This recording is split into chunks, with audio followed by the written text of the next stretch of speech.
put out the lights, Eliza. And tell Mrs. Pierce not to make coffee for me in the morning.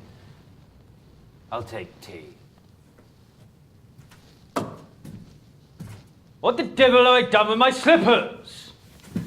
There are your slippers! What on earth? There, take your slippers and may you never Get up! Anything wrong?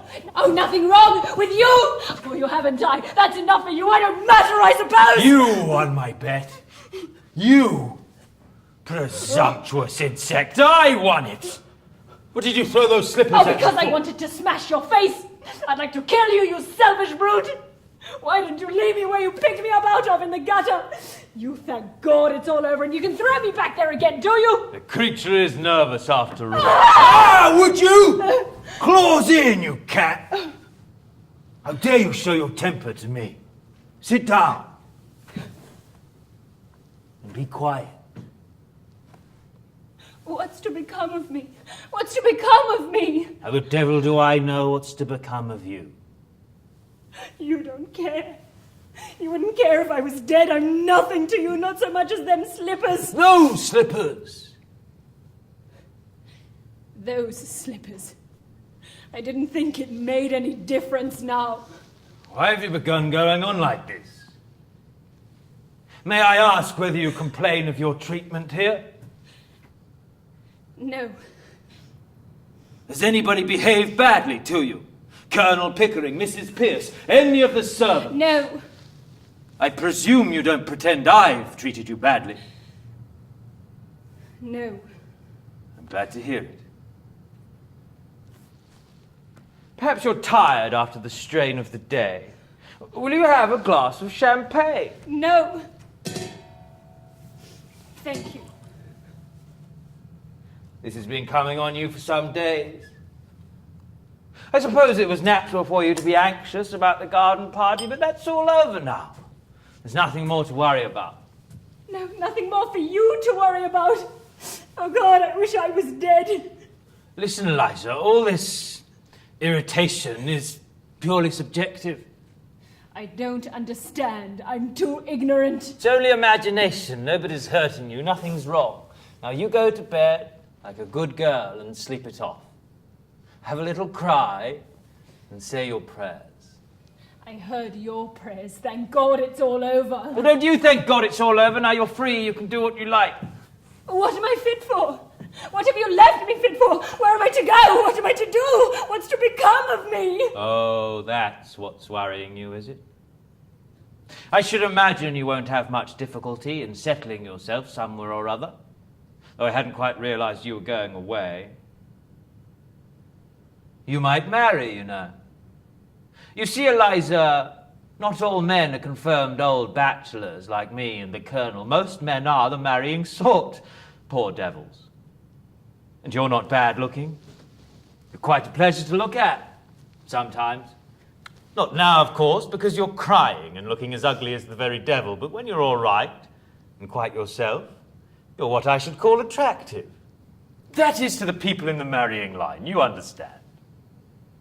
Now you go to bed and have a good night's rest, and then get up and look at yourself in the glass, and you won't feel so cheap. I dare say my mother could find some chap or other that could do very well. We were above that at the corner of Tottenham Court Road. What do you mean? I sold flowers. I didn't sell myself. Now you've made a lady of me. I'm not fit to sell anything else. I wish you'd left me where you'd found me. Oh, tosh, Eliza! No use insulting human relations by dragging all this cant about buying and selling into it. If you don't like the fellow, you needn't marry him. What else am I to do? Lots of things, Eliza. What about that old idea of a florist's shop?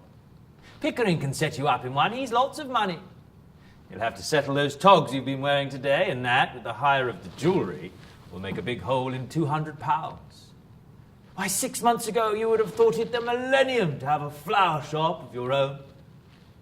Come. You'll be all right. I must clear off to bed now. I'm devilish sleepy. By the way, I came down for something. I forget what it was. Your slippers. Oh, yes. Of course. You shied them at me. Before you go, sir, Eh? do my clothes belong to me or to Colonel Pickering? What the devil use would they be to Pickering? He might want them for the next girl you pick up to experiment on. Is that the way you feel towards us? All I want to know is whether anything belongs to me. My own clothes were burnt. Why need you start bothering about that in the middle of the night? Well, I want to know what I may take away with me. I don't want to be accused of stealing. Stealing? You shouldn't have said that, Eliza. It shows a want of feeling. Oh, I'm sorry.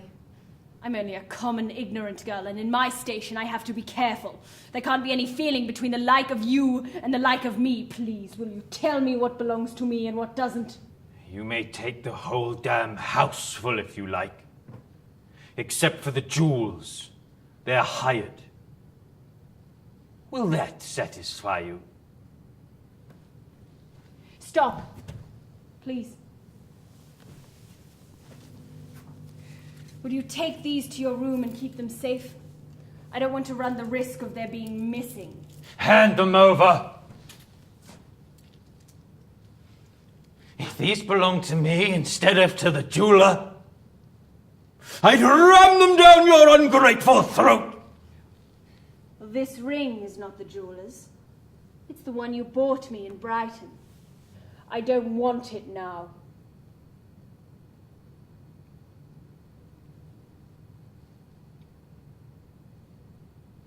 Don't you hit me! Hit you, you infamous creature! How dare you accuse me of such a thing? It is you that have hit me. You have wounded me to the heart. I'm glad. I've got a little of my own back anyhow. You have caused me to lose my temper. A thing that has hardly ever happened to me before. I am going to bed.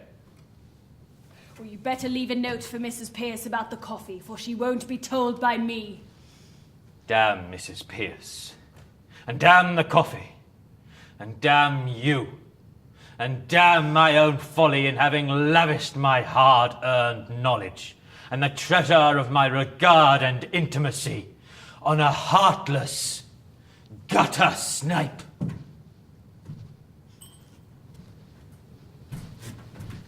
Yes.